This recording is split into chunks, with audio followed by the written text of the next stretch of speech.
Okay, we're going to form some different equations which result in linear graphs. Look at these different situations here.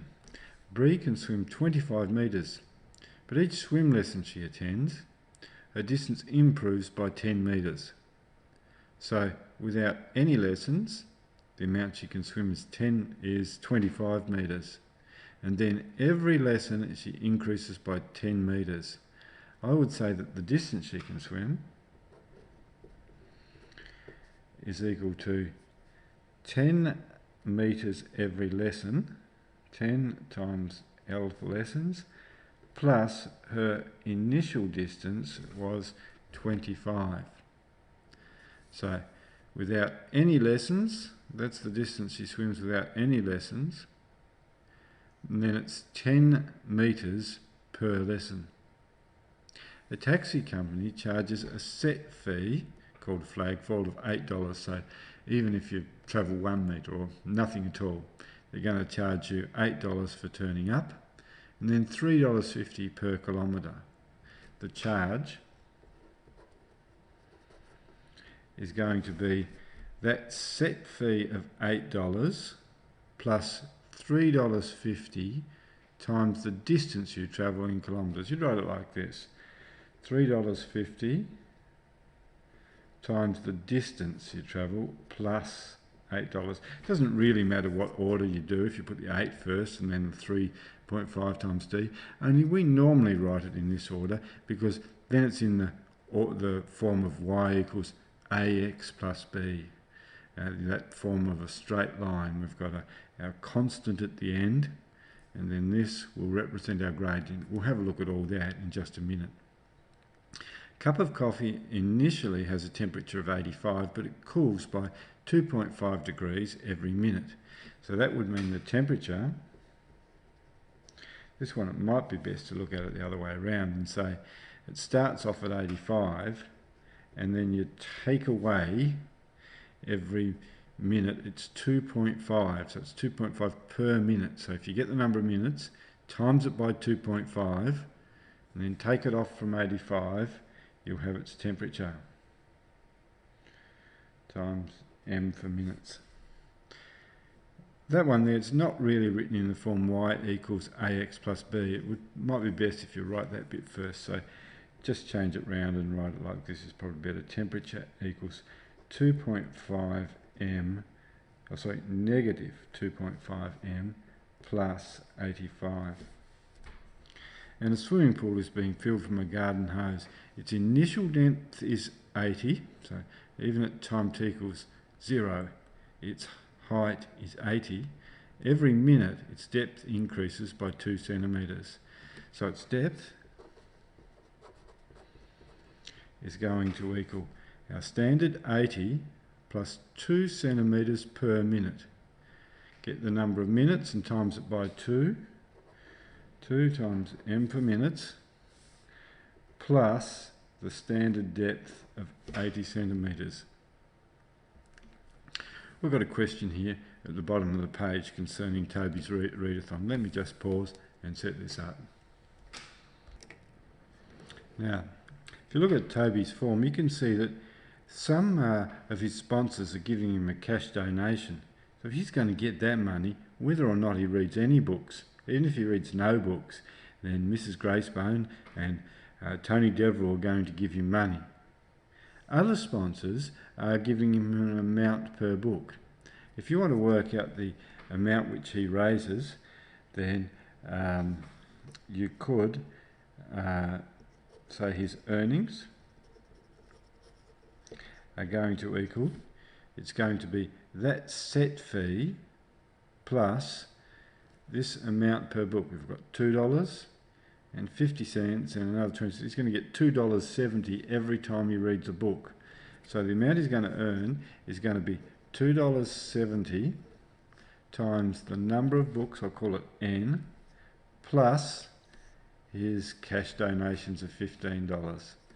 You can see how it works, and you could put some numbers in here and generate some points which we could put on our graph. So if Toby reads no books, if you imagine he's reading no books, he's going to get $2.70 times nothing. is going to get nothing from his per book sponsors, but he will get that $15, so I assume he would. So he's going to get $15 from his straight out sponsors. If he reads 10 books, he's going to get $2.70 times 10, which is $27, plus another 15 is $42. And if he reads 5 books, you imagine we've got a 5 in there, he'll get $2.70 times 5 plus 15. Have to work that one out. So it's $2.70 times 5 books plus his set sponsors, $28.50. And we're asked to draw a graph of that. So we want the number of books he reads to go up to 10. Put that along the bottom of the graph.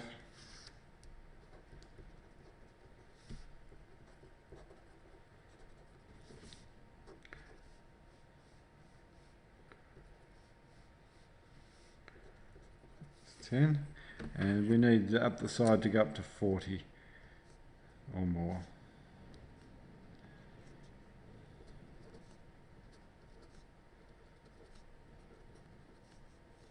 This is his earnings. Okay.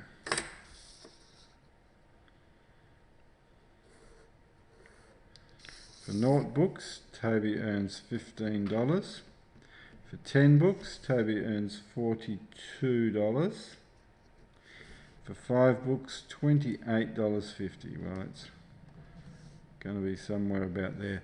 Now, I was expecting that these 3 points would form a straight line, and I think they do. Because can you see, this is in the form of the graph of a straight line.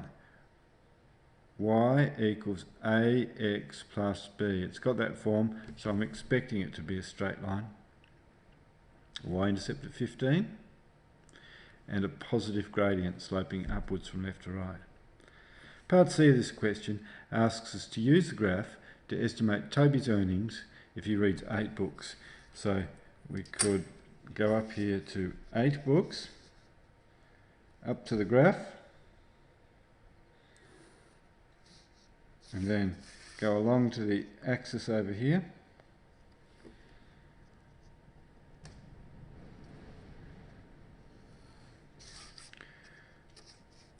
I come along to about $37.50 or something like that. So for the answer to the first bit,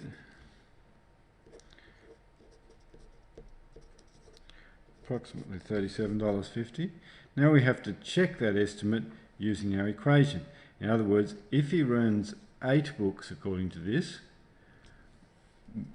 reads 8 books, how much will he earn?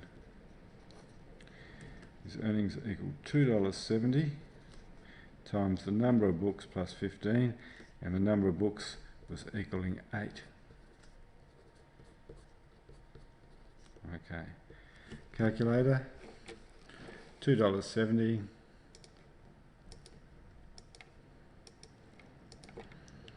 times by 8 equals plus our 15, $36.60. Okay, I'm happy with that. Fairly close. A little bit of inaccuracy here maybe with the graph work, but I think I'm reasonably happy that those results are fairly similar. Got one more question over the page. I'll just set it up. Well, we've got 2 truck companies here, and Just Trucks and Shift Happens. And Just Trucks charges $250, a call-out fee, plus $10 a tonne. So you could write Just Trucks charge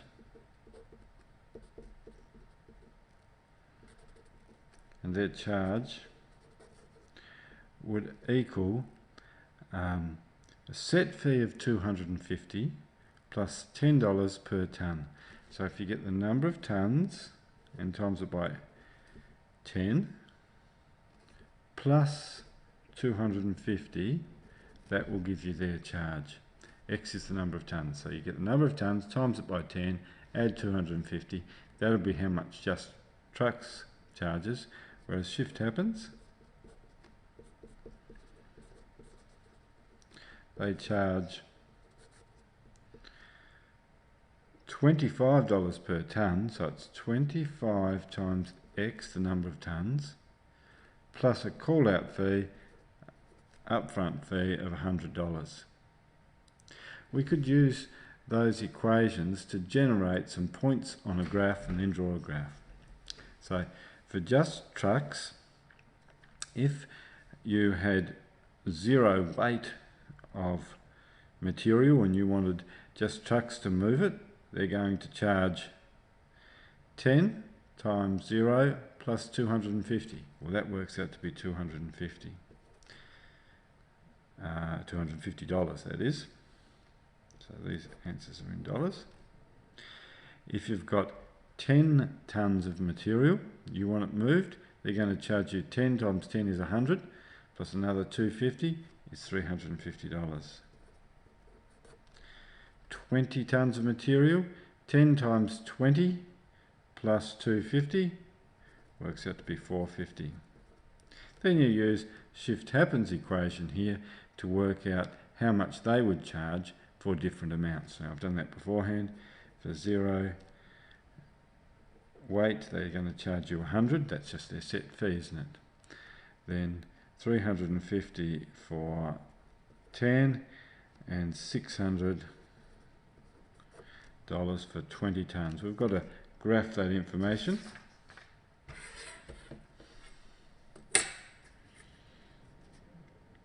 So we've got to do different weights along the bottom. We have to get that up to 20 tonnes. So let's go along here and go 1, 2, 3, 4, 5 squares, and we'll make that 10 tonnes. Each square equals 2 tonnes. 1, 2, 3, 4. That's 20 tonnes. Weight in tonnes.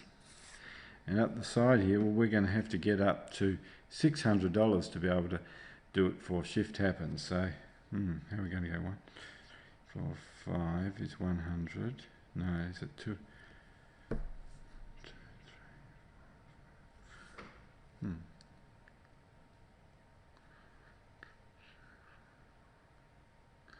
Doesn't really fit that well at all. It's I think we'll go 2 squares equals 100. 100, 200, 300, 400, that's better. 500, 600. Okay. And draw a line in. And this is the cost from each of the companies, and so I'll do the Just Trucks first, and they charge $250 for if it weighs nothing, $350 if it weighs 10 tonne, and $450 if it weighs 20 tonnes. Straight line graph as you'd expect, because the equation was that of a straight line.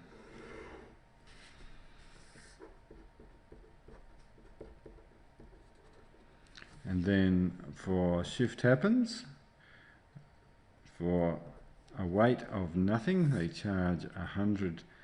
For a weight of 10 tonnes, they charge $350. And for a weight of 20 tonnes, they charge $600.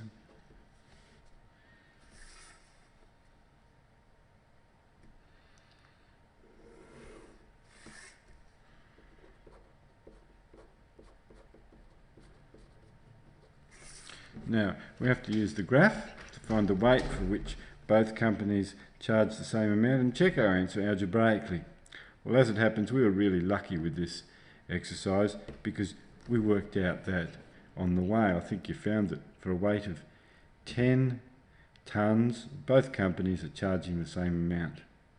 You can see it off the graph too. These two graphs cross over at 10 tonnes, where they both charge $350. So from the graph and from our table, you can see that the weight is 10 tonnes when they are charging the same amount.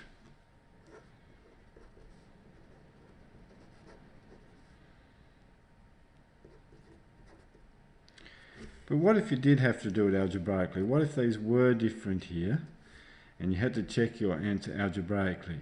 This is how you could do it. These two graphs intersect when this graph equals this graph. You can find the intersection of two graphs by making their equations equal. In other words, when 25x plus 100, the equation of one, equals the equation of the other, 10x plus 250. Okay, now all we have to do is solve that little equation. In other words, take 100 from both sides. That means 25x equals 10x plus 150. Take 10x from both sides. That disappears off there. Take it from this side. 15x equals 150. Trying to get x by itself. Divide both sides by 15. X equals 10. So that's as we thought. The intersection point occurs when x equals 10.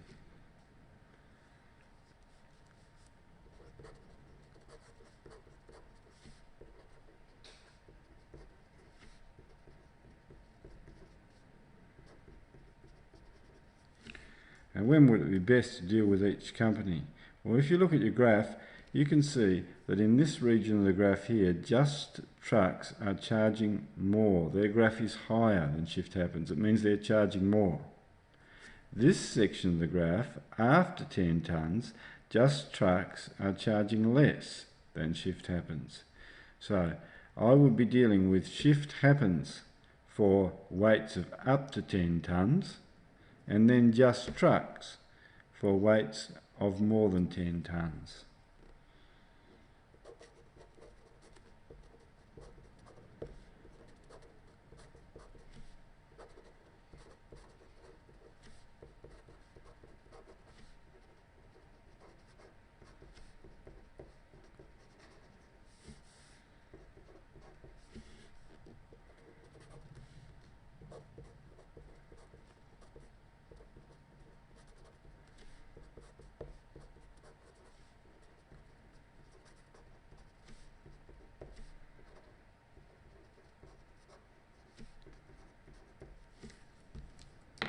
Something like that.